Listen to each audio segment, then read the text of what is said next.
మహాగణాధిపతయే నమః. ఓం గురుభ్యో నమః. ఓం శ్రీమాత్రే నమః. పరమేశ్వర స్వరూపమైనటువంటి జ్యోతిష, వాస్తు మరియు ఇతర అనేకమైనటువంటి శాస్త్రములను మనకు అందించినటువంటి మహర్షులకి నమస్కారం. హయగ్రీవ హయగ్రీవ హయగ్రీవేతి యో వదేత్ తస్య నిస్సరతే వాణి జహ్నుకన్యా ప్రవాహవత్. అరుణాం కరుణాతరంగితాక్షీం ధృతపాశాంకుశపుష్పబాణచాపాం అనిమాదిభిరావృతాం మయూకైః అహమిత్యేవ విభావయే భవానీం. శ్రీమాత్రే నమః. ప్రేక్షకులకి ఆ లలితాంబిక అమ్మవారి యొక్క అనుగ్రహం పరిపూర్ణంగా కలగాలని మనస్ఫూర్తి కోరుకుంటూ మనం ఈరోజు చెప్పుకోబోయేటువంటి ద్వాదశ రాశి ఫలితాలు, రాశి నుంచి కంటే కూడా లగ్నం నుంచి చూసుకోండి. లగ్నం తెలియని వారు రాశి నుంచి చూసుకోవచ్చు. ఇప్పుడున్నటువంటి ఈ ఏప్రిల్ మాసంలో ఉన్నటువంటి గ్రహస్థితి కనుక చూసుకున్నట్లయితే గురువు మేషంలోని, రాహు మీనంలోని, కేతు కన్యారాశిలోని, అదేవిధంగా కుంభరాశిలో శని యొక్క సంచారం జరుగుతూ ఈ శనితో పాటు కుజుడు కూడా కలిసి ఉన్నాడు. కాబట్టి ఈ కుజుడు 24వ తేదీ నుంచి మారుతున్నాడు. సో శని కుజుల కలయిక కుంభంలో ఉంది. అలాగే రవి 14వ తేదీ వరకు, మనకి 14వ తేదీ నుంచి రవి మారుతున్నాడు మేషంలోకి, మీనంలో ఉండేటువంటి. అదేవిధంగా 25వ తేదీకి శుక్రుడు మారుతున్నాడు మేషరాశిలోకి. ఈ యొక్క క్రమంలో బుధుడితో కలిసి ఉన్నటువంటి గురువు ఇద్దరు కూడా, ఈ బుధుడు వక్రించుకుంటే మీన రాశిలోకి వెళ్తున్నాడు. కాబట్టి ఈ యొక్క గ్రహస్థితిని అనుసరించి ద్వాదశ రాశుల వారికి, అదేవిధంగా ద్వాదశ లగ్నాల వారికి ఏ విధంగా ఉందనేటువంటిది మనం తెలుసుకుందాం. తులాలగ్నము, తులారాశి. తులావారికి కనుక చూసుకున్నట్లయితే రాస్యాధిపతి అయినటువంటి శుక్రుడు 6వ స్థానంలో ఉంటున్నాడు. 6లో శుక్రుడు ఉన్నప్పుడు, అదేవిధంగా మనకి సప్తమంలో గురువు బుధుడు ఉంటూ వ్యయ భాగ్యాధిపతి అయినటువంటి బుధుడు వక్రించి 6థ్లోకి వెళ్తున్నాడు. ఈ కాంబినేషన్ ఏదైతే ఉందో ఇక్కడ పర్టికులర్గా గుర్తుపెట్టుకోండి. ఇక్కడ ఒకటే విషయం గుర్తుపెట్టుకోండి. ఈ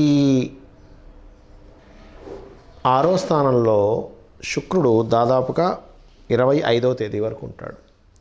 అంటే స్త్రీల మూలంగా ఏదైనా శత్రుత్వాలు రావడం, ఎవరికైనా అప్పులు ఇవ్వడం ద్వారా శత్రుత్వాలు అనేటువంటివి వస్తాయి. బికాజ్ ఆఫ్ తులవారికి కేవలం ఏదో 6లో ఉన్న శుక్రుడు అనే కాదు, 2వ స్థానాధిపతి అయినటువంటి కుజుడు శనితో కలిసి ఉన్నందుకు ఇక్కడ సంతానం మూలంగానో, ఫ్రెండ్స్, ఎందుకంటే పంచమ స్థానం అనేటువంటిది ఫ్రెండ్స్ స్థానం. ఇది ఈ ఫ్రెండ్స్ స్థానంలో శనికుజులు ఎప్పుడైతే ఉన్నారో, ఈ శనికుజులు ఉన్నందుకు ఫ్రెండ్స్ మధ్యన ఏదైనా ఒక వివాదం కానీ, లేదా సంతానం కోసం ప్రయత్నం చేసేవారు కొంచెం ఈ ఐవీఎఫ్లు ఇలాంటి ప్రయత్నం చేసే విషయంలోని, అదేవిధంగా కొంత ప్రేమ వ్యవహారాల మూలంగా కొంత స్ట్రెస్ అవ్వడం. ఎందుకంటే ఇక్కడ ఇది స్త్రీ మూలక గ్రహం, అంటే స్త్రీ సంబంధించినటువంటి గ్రహం ఏదైతే ఉందో శుక్రుడు 6లో ఉంటున్నాడు. అంటే గొడవ కారక స్థానంలో ఉంటూ ఈ పంచమ స్థానంలో ఉంటుంది. కాబట్టి ముఖ్యంగా ఈ లవ్ అఫైర్స్, లవర్స్ మధ్యని, ఫ్రెండ్స్ మధ్యని, రాజకీయ సంబంధించిన విషయాల్లోని కొంత జాగ్రత్తగా ఉండాలి.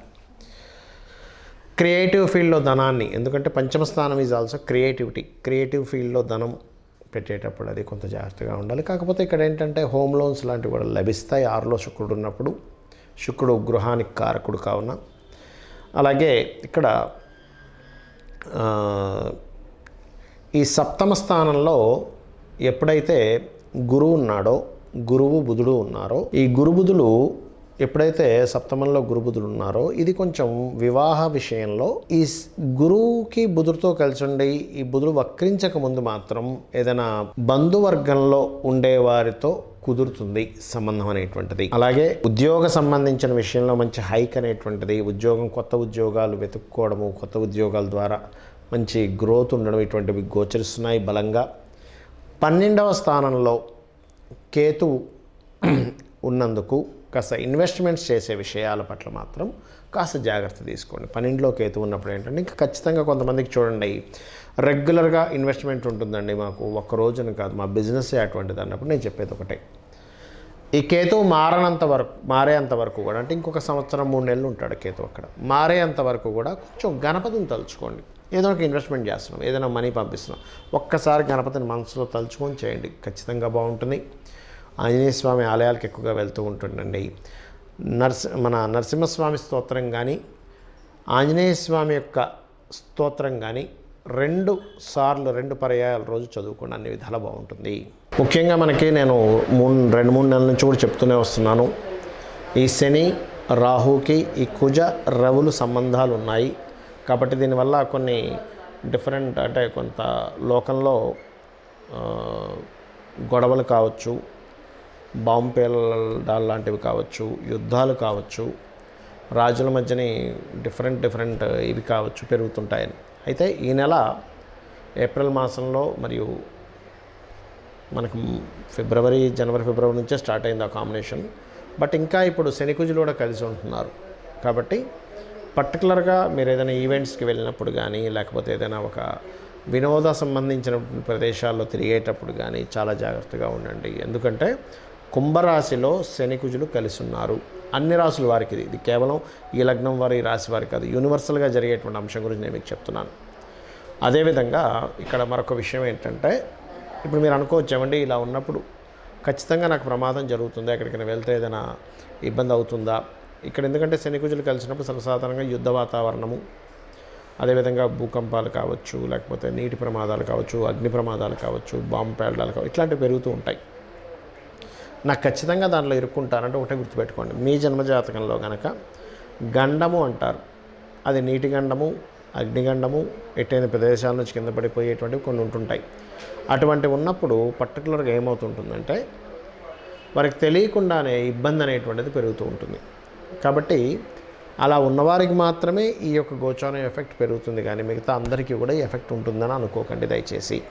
మరి అటువంటి వారు ఏం చేయాలి అని చెప్పి చూసుకున్నట్లయితే, అటువంటి వారు చాలా క్లియర్గా మీరు రోజు సూర్య నమస్కారాలు చేసుకోవడం ద్వారా లేదా లలితా సహస్రనామాలు వినడం ద్వారా ఆ యొక్క ఇబ్బంది నుంచి బయటపడవచ్చు. ఖచ్చితంగా అందులో ఎటువంటి సందేహం లేదు. ఎందుకంటే మీ జన్మజాతకంలో ఆ యోగం ఉన్నప్పుడు మాత్రమే ఇప్పుడున్న గోచారము ఇలా ఉన్నప్పుడు మీకు ఇబ్బంది కలుగుతుంది, కానీ అదర్వైజ్ ఏమీ అవ్వదు.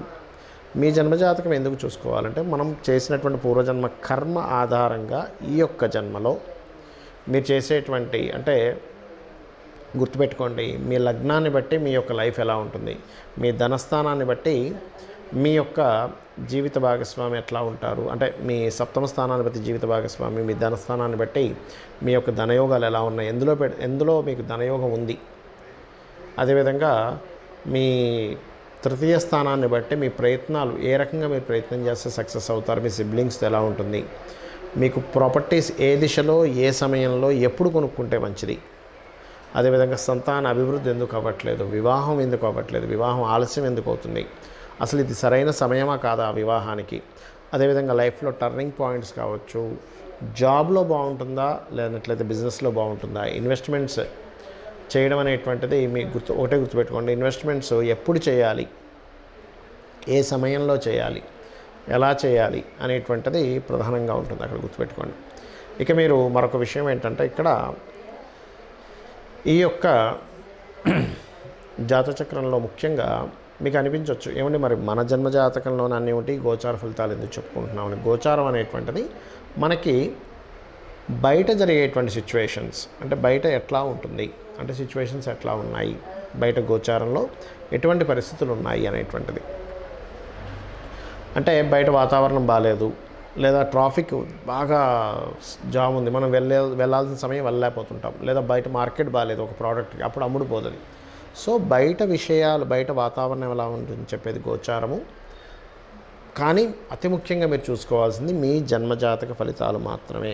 మీ జన్మజాతకంలో ఏ యోగం ఉంది, ఏ దశ నడుస్తుంది, ఏ సమయం నడుస్తుంది, ఇవన్నీ ఒక ఎత్తు అయితే, అమ్మవారిని కనుక ఆశ్రయించి, అమ్మ నువ్వే దిక్కు, నా పని నేను చేసుకుంటూ వెళ్ళిపోతుంటా ధర్మంగా, నిన్ను ఆశ్రయించాను కాబట్టి నువ్వే దిక్కు అనుకొని మీరు కనుక మీ పనులు మీరు చేసుకుంటే అమ్మవారి మొత్తం చూసుకుంటుంది. మీ గోచారమా జాతకమా ఏమీ అక్కర్లేదు, చక్కగా ఆవిడ చూసుకుంటుంది. ఆవిడ యొక్క అనుగ్రహంతో మీ అందరూ బాగుండాలని మనస్ఫూర్తిగా కోరుకుంటూ శ్రీమాత్రే నమః.